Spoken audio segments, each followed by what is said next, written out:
नमस्कार दोस्तों, मैं राहुल आपका स्वागत करता हूं हमारे YouTube चैनल अजयास्त्रो मनी गुरु में, जहां हम आपको विभिन्न कमोडिटी की ताज़ा अपडेट्स और विस्तृत विश्लेषण प्रदान करते हैं। आज हम बात करेंगे कपास के बाजार की ताज़ा स्थिति पर। बुधवार को कपास की कीमतें एक तंग सीमा में बनी रहीं क्योंकि व्यापारी अमेरिकी स्वतंत्रता दिवस की छुट्टी और यूएस कृषि विभाग USDA की आगामी साप्ताहिक निर्यात बिक्री रिपोर्ट का इंतजार कर रहे थे। जुलाई आइस कपास अनुबंध 65 अंक गिरकर 68.68 सेंट प्रति पाउंड पर बंद हुआ, जबकि दिसंबर और मार्च अनुबंध प्रत्येक 34 अंक गिरकर क्रमशः 72.36 और 74.05 सेंट प्रति पाउंड पर समाप्त हुए। व्यापारियों ने मूल्य गिरावट का श्रेय मांग की कमी और छुट्टी से पहले स्थिति समायोजन को दिया। कच्चे तेल की कीमतों में 83 सेंट की वृद्धि और डॉलर सूचकांक में 387 अंकों की गिरावट जैसे सकारात्मक बाहरी कारकों के बावजूद बाजार का ध्यान फसल प्रगति और वितरण इरादों पर केंद्रित रहा।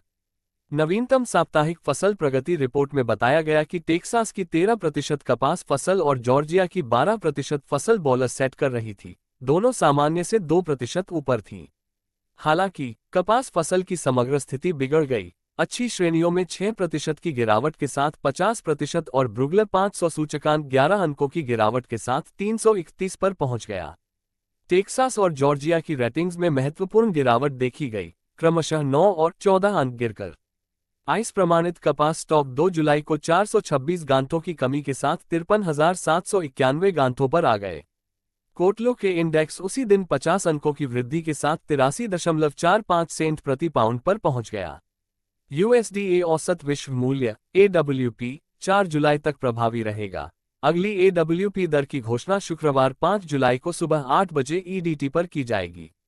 जून का महीना कपास बाजार के लिए महत्वपूर्ण चुनौतियां लेकर आया, विशेष रूप से USDA की जून एकरेज रिपोर्ट जारी होने के बाद।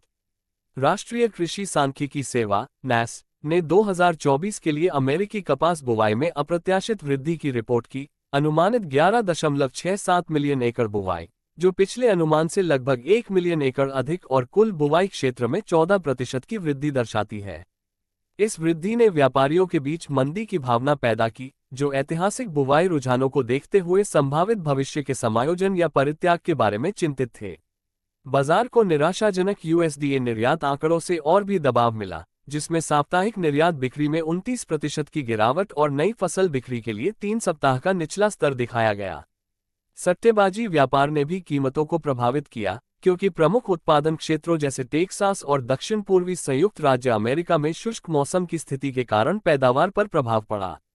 USDA डेटा ने मई में पिछले वर्ष की तुलना में उच्च कपास खपत के साथ साथ वर्ष दर वर्ष स्टॉक्स में कमी का खुलासा किया।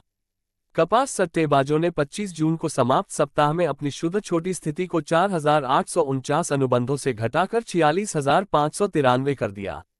हाल के 2% कपास मूल्य गिरावट से मौसम पैटर्न और आगामी USDA रिपोर्टों के महत्वपूर्ण प्रभाव का पता चलता है, जो 4 जुलाई के बाद के बाजार रुझानों पर प्रभाव डाल सकते हैं।